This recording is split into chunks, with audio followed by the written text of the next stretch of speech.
Purse लेके आओ।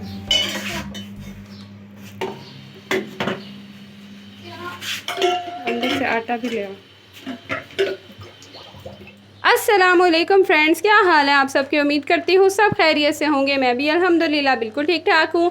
तो आज यहाँ पे सुबह का टाइम है और मैं अपने बेटे के फीडर्स बॉईल कर रही थी। काफ़ी दिन हो गए थे बॉईल नहीं किया था। कोशिश यही होती है कि वीक में 1 या 2 दफ़ा ना मैं बॉईल कर लूँ। तो आज मैंने सुबह मैंने कहा फ़र्स्ट टाइम में यही काम करती हूँ, क्योंकि सुबह ना हुआ फिर मैं भूल जाऊँगी। और साथ ही यहाँ पर फिर मैं नाश्ते की भी तैयारी कर रही थी। आजकल गैस का इतना इशू हुआ है ना कि जिस टाइम मैंने नाश्ता बनाना होता है 10 बजे बिल्कुल गैस ही नहीं होती। इतनी हल्की सी गैस होती है कि सिर्फ आप यकीन करें एक चूल्हा जलता है, और वो भी इतना कि बड़ी मुश्किल से उस पर रोटी बनती है।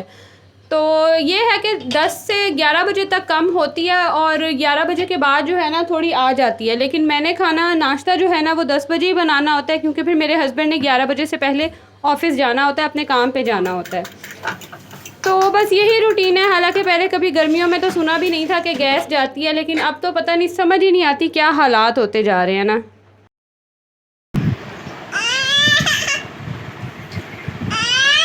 हाँ, उसके पाँव पे ऐसा कुछ लगा हुआ है, साफ करो बस। क्या लगा हुआ था। खैर यहाँ पे बच्चों को नाश्ता वगैरह मैंने करवा दिया है, और ये एक दिन पहले हेल्पर कपड़े वॉश करके गई हुई थी, तो वो सारे मैंने यहाँ समेट लिए हैं। सेपरेट मैंने सबका पाइल बना लिया है, अपने कपड़ों का, बच्चों के कपड़ों का और हस्बैंड के कपड़ों का। मैं ना इसी तरह ही करती हूँ कि बड़े बेटों का अलग पाइल कर लेती हूँ, बेटी के कपड़ों का अलग, और इस तरह ना सब सेपरेट। फिर बेटों को खुद कहती हूँ कि वो अपने कपड़े अपनी जगह पर रखते हैं, दैन बाकी कपड़े फिर मैं समेट लेती हूँ, और जहाँ तक बेटी से होता है फिर वो भी समेट लेती है, हेल्प कर देती है। उसके बाद मैंने बेटी के बालों की कटिंग करनी थी और काफ़ी टाइम हो गया था मुझे। लास्ट टाइम मैंने 3 मंथ्स पहले की थी इसकी कटिंग, तो मैंने कहा चलो एक दफ़ा फिर कर देती हूँ, क्योंकि आपको पता है स्टेज में माशाल्लाह बच्चों की ग्रोथ होती है। तो सुना तो मैंने यही है कि फिर बालों पे ना ज़्यादा जो है वो ग्रोथ हो जाती है और वैसे बॉडी पे नहीं मिलती। आई डोंट नो, बट लेकिन वह कहते हैं कि 8 वीक्स के बाद ना आपको थोड़े थोड़े बालों को ट्रिम करना चाहिए। तो यहाँ पे फिर 3 मंथ्स हो गए थे। मैंने कहा चले बेटी के ना बाल माशाल्लाह काफ़ी लंबे हो गए हैं, और वैसे भी गर्मी बहुत ज़्यादा हो गई हुई है, तो मैंने कहा चलें थोड़ा सा ट्रिम कर लेती हूँ। और इसके ना कर्ली बाल हैं, तो मैंने थोड़े थोड़ी से ही किए थे कि ज़्यादा करती ना, ज़्यादा शॉर्ट करती तो फिर ये और ऊपर चढ़ जाने थे और पोनी नहीं बननी थी। अच्छा, मैं इस तरह से ट्रिम करती हूँ कि मैं ना सबसे पहले फ्रंट साइड से इसके बालों को मैंने जितनी लेंथ रखनी होती है उतना ट्रिम करती हूँ।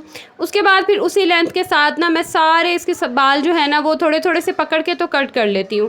प्रोफेशनल तो हूँ नहीं, लेकिन ये है कि थोड़ा बहुत तो आता ही है। उसके बाद फिर मैंने फ्रंट से थोड़े ज़्यादा कट कर लिए थे, और उसके बाद फिर एंड पे जो जो मुझे लग रहा था कि थोड़े बहुत रहते हैं, ये देखें इस तरह से ना मैं फिर इक्वल कर लेती हूँ, और बड़ी इजीली और बड़ी अच्छी जो है ना वो कटिंग हो जाती है। तो यहाँ देखें इसके कितनी प्यारी से बालों की कटिंग हो गई है, और इतने इसके माशाल्लाह प्यारे कर्ली से बाल है ना।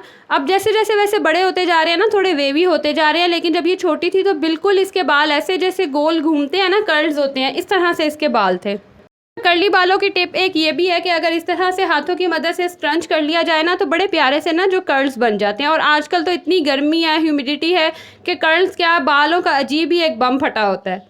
और ये देखें, ये जो इसके बाल मैंने कट किए थे, थोड़े थोड़े से किए थे, तकरीबन 1-1 इंच किए थे, क्योंकि हिम्मत ही नहीं हो रही थी करने की कि इतनी मेहनत से इतने लंबे करो और फिर कट कर दो। तो खैर यहाँ थोड़े थोड़े से। शहान अपनी टांग नीचे करो, शहान टांग नीचे करो। हसन नहीं करो बेटा, वो डरता है। बब्बा क्या हुआ भैया, क्या कह रहा है? इतना इसको पता है।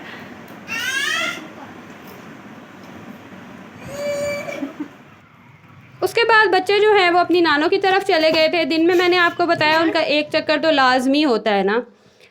और आज मैंने देसी घी भी निकालना था। 1-2 व्लॉग्स पहले मैंने आपको दिखाया था कि मैंने मलाई निकाल के नीचे रख लिया, लेकिन वो 2 दिन हो गए थे कि मुझे टाइम ही नहीं मिल रहा था। आज मैंने कहा ये काम मैंने लाजमी करना है। तो उसके लिए जो पहले से फ्रिज में पड़ी मलाई थी, मैं ना 1 दिन पहले मलाई निकाल के रख दी। तो जैसे सुबह के टाइम मैंने मलाई निकाल दी, उसके बाद शाम को मैं फिर मलाई जो है ना वो बॉक्स में डालती हूँ। इस तरह से जो दूध होता है वो नीचे बैठ जाता है और मलाई ऊपर जम जाती है। तो दूध अगर मलाई में ना हो तो बड़ा अच्छा मक्खन जो है ना वो निकल आता है। खैर उसके बाद मैं इस तरह से मक्खन निकालती हूँ कि जो मलाई होती है, ठंडी मलाई होती है, मैं उसको रूम टेम्परेचर पे नहीं रखती। ठंडी में ना बड़ी जल्दी मक्खन निकल आता है। ठंडी मलाई में मैं हाई स्पीड पे जो है ना ये मिक्सचर इसमें चलाती हूँ, तकरीबन 4 से 5 मिनट लगते हैं और बड़ा ही ज़बरदस्त सा मक्खन जो है ना वो रेडी हो जाता है। और ये देखें यहाँ पे मक्खन बिल्कुल तैयार है और इस दफ़ा इतना दूध भी नहीं निकला था मक्खन में से, ये देखें, नहीं तो अच्छा खासा दूध निकल जाता है। जिस तरह से मैंने पहले बताया ना, इस तरह अगर मलाई रखी जाए ना तो फिर नहीं मक्खन दूध ज़्यादा निकलता। खैर यहाँ पे मैं अब इसको तेज़ आंच पे रख दूँगी और तेज़ आंच पे ना इसका बड़ा ध्यान रखना पड़ता है। तकरीबन 15-20 मिनट लग जाते हैं इसका बॉयल जो है ना वो ख़त्म होने में, कि ये एकदम बॉयल उसका ऊपर आता है तो हाँ, आंच बिल्कुल स्लो कर देती हूँ कि बॉयल जो है ना वो फिर कम हो जाए, दूध बैठ जाए, और फिर तेज़ कर देती हूँ। कि इसी तरह मेरा तकरीबन 15-20 मिनट लग जाते हैं। इस चक्कर में ये जो आपको ऊपर झाग नज़र आ रही है ना, जब तक ये झाग नहीं ना बैठ जाती तब तक जो है ना इसका बॉयल ख़त्म नहीं होता। और ये देखें, ये एकदम 1 सेकंड में जो है ना ये इस तरह ऊपर आ जाता है। खैर यहाँ पे तकरीबन 15-20 मिनट के बाद इसका बॉयल जो है वो ख़त्म हो गया था। उसके बाद फिर मैंने इसे मीडियम आंच पे रख दिया पकने के लिए, और ये देखें 15-20 मिनट उसके बाद लगते हैं और मज़ेदार सा जो है ना वो बॉक्स जो भरा हुआ था उससे इतना देसी घी जो है वो तैयार हो गया। तकरीबन आधा किलो तो ये होगा। और घर बैठे देखें, बिल्कुल आपको पता है कि आपके हाथों का है तो आपको पता है कि ये 100% जो है ना वो ऑर्गेनिक है।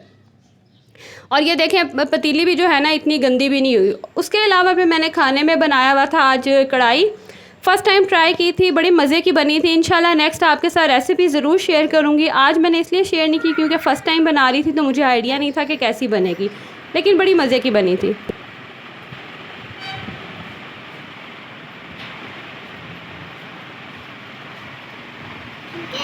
नहीं, गलत, नीचे वाली लाइन में लिखना था, नीचे वाली 3 लाइन्स में लिखना था। अच्छा चलो आप आगे लिखो, मैं इसको रेस करती हूँ। आपके लिखो।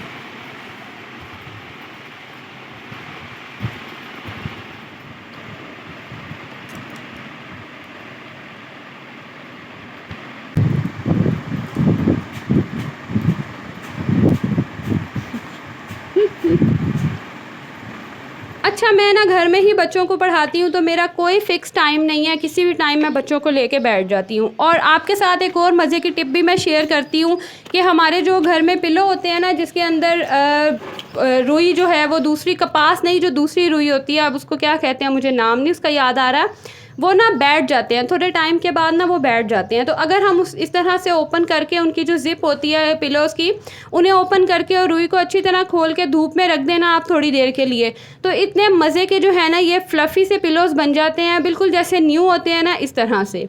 ये देखिए अभी बिल्कुल लेट से हुए हैं, रुई जो है आपको पता है इकट्ठी हो जाती है। इस तरह से खोल के मैं रख दूँगी, और ये जो कवर है ना प्लीज़ इसको इग्नोर करना, ये भी वॉश होने वाला है। तो यहाँ पे देखें मैंने इनको सबको खोल के रख दिया, और ये तकरीबन शाम तक इसी तरह धूप में रहेंगे और फिर मैं इनको नीचे ले आऊँगी, तो बड़े मज़े के जो है ना ये फ्लफ़ी से हो जाते हैं। हाँ जी, मम्मा शुद्ध मम्मा कहाँ हो, मम्मा का बेबी। अच्छा 1 मिनट, मम्मा काम कर ले थोड़ा सा।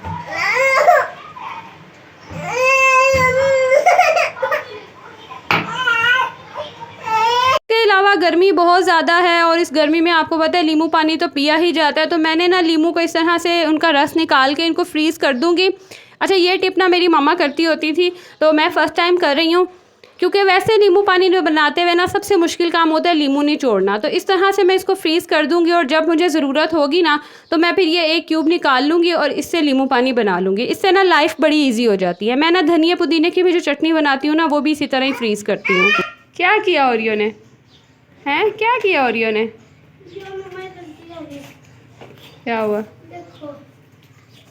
अच्छा, आज का व्लॉग ना बस ऐसे ऊपर नीचे ही है, गर्मी इतनी ज़्यादा हो गई है, ऊपर से लाइट का कोई पता नहीं होता, तो जो क्लिप्स मैंने बनाए थे आपके साथ शेयर कर रही हूँ। और यहाँ पे भी देखें लाइट नहीं है, और ये बाहर कॉरिडोर में जो है ना बच्चे पढ़ने के लिए बैठे हुए हैं। इतनी शदीद गर्मी थी ना कि बेचारे बच्चों पे तरस भी आ रहा था, लेकिन पढ़ना भी आपको पता है फिर ज़रूरी है। तो गर्मी में इसी तरह से ही पढ़ाई होती है, बड़ी मुश्किल से बेचारे बैठे पढ़ रहे थे, और इन पे तरस भी आ रहा था, और साथ साथ बोल रहे थे मम्मा गर्मी लग रही है, बस मुझे हवा दे दे, गर्मी लग रही है। और ये देखें आजकल पंखा जब चल रहा होता है ना तो उसकी वजह से पेजेस कितने उड़ते हैं, और ये मुझे ख्याल आया, और ये कैचर और पेन्स बेटी की पड़ी हुई थी, वही मैंने लगा ली कि चलो कुछ तो जो है ना वो हौसला हो जाएगा।